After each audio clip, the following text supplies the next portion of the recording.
bumi dan segala isinya, serta alam ciptaan Tuhan bagi manusia, agar manusia melihara, memanfaatkan, dan melestarikan untuk kepentingan hidup manusia itu sendiri dan keturunannya. Seiring dengan perkembangan zaman, pertumbuhan dan pertambahan manusia pun makin hari semakin tidak terkendali.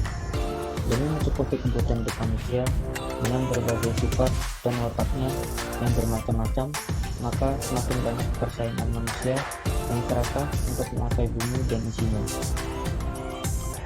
Manusia tidak lagi memikirkan akibat dari perbuatan serakahnya. Hanya nafsunya ingin menguasai alam. Semaksimal mungkin yang mereka mampu dengan menggunakan berbagai cara untuk mendapatkannya.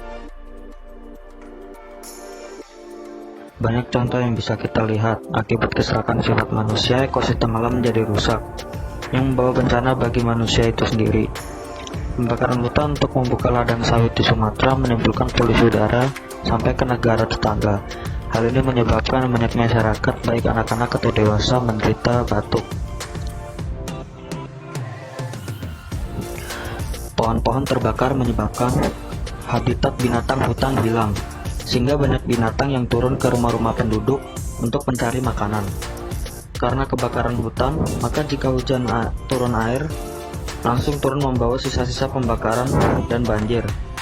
Masyarakat menderita, sumber-sumber air hilang, dan udara menjadi panas, dan masih banyak lagi akibat yang ditimbulkan, dan beberapa banyak kerugian.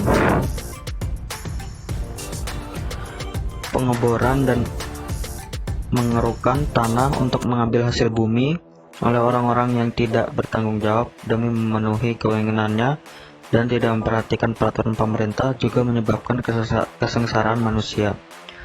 Contohnya pengeboran di Sidoarjo yang lebih dikenal dengan lumpur lapindo, beberapa jiwa manusia yang dirugikan.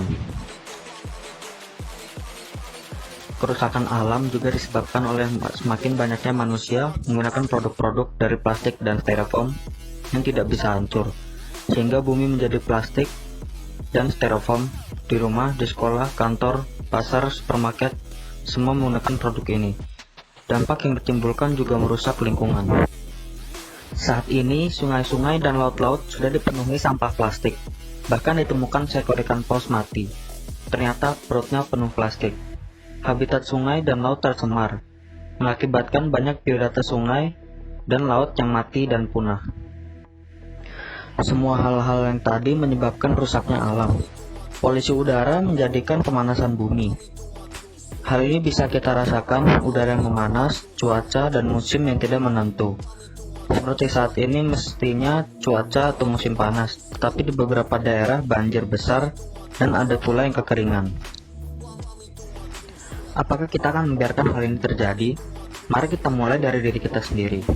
Lingkungan rumah untuk menciptakan lingkungan yang bersih, sehat dengan cara mengurangi penggunaan plastik dan styrofoam, membuang dan atau memanfaatkan sampah organik, menciptakan penghijauan, mengurangi penggunaan bahan bakar, bersepeda untuk jarak dekat atau jalan kaki, naik sarana umum yang disediakan pemerintah.